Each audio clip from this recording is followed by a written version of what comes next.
দেখতে পাচ্ছেন এটা হচ্ছে খেসারির ডাউল। এই ডাউলগুলো এখন আমি ব্লেন্ডার করব। ব্লেন্ডার করে আজকে আমি পেঁয়াজি বানাবো। ঠিক আছে, পেঁয়াজি বানানোর জন্য মরিচ রসুন আগে চুলিয়ে ব্লেন্ডারের মগের ভিতরে দিয়ে দিয়েছি। এটা আমি ব্লেন্ডার করে নেব।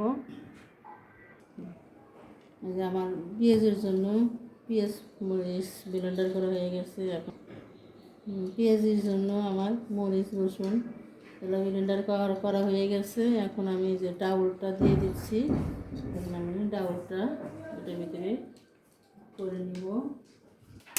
এটা ডাউলটা করা হয়ে গেছে।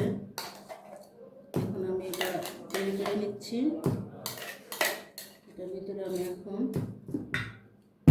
আগে আমি রসুন আর মরিচ ব্লেন্ডার করে নিয়েছিলাম। এখন ডাউলটা হয়ে গেছে। এটার ভিতরে আমি পেঁয়াজগুলো কেটে রেখেছি, পেঁয়াজগুলো দিয়ে দিব। দিয়ে পরিমাণ মতো একটু লবণ দেব। লবণ দিয়ে মাখিয়ে নেব। আমি এর ভিতরে হলুদ দিই না, শুধু লবণ মরিচ পেঁয়াজ আর রসুন দিয়ে মাখিয়ে নিই। মাখিয়ে এগুলো আজকে ভাজা হবে।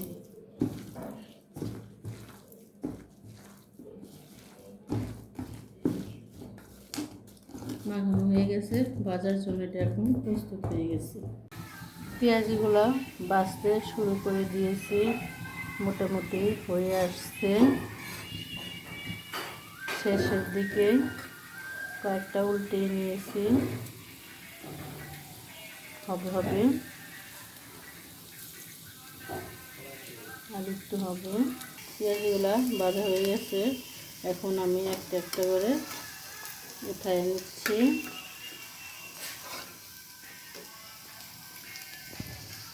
আস্তে আস্তে এগুলোকে আস্তে আস্তে চুলাতে ভাজতে হয়, তাহলে এগুলো মশমশা হয়। মশমশাটা খেতে ভালো লাগে। তা কেউ ভাত দিয়েও খেতে পারবেন,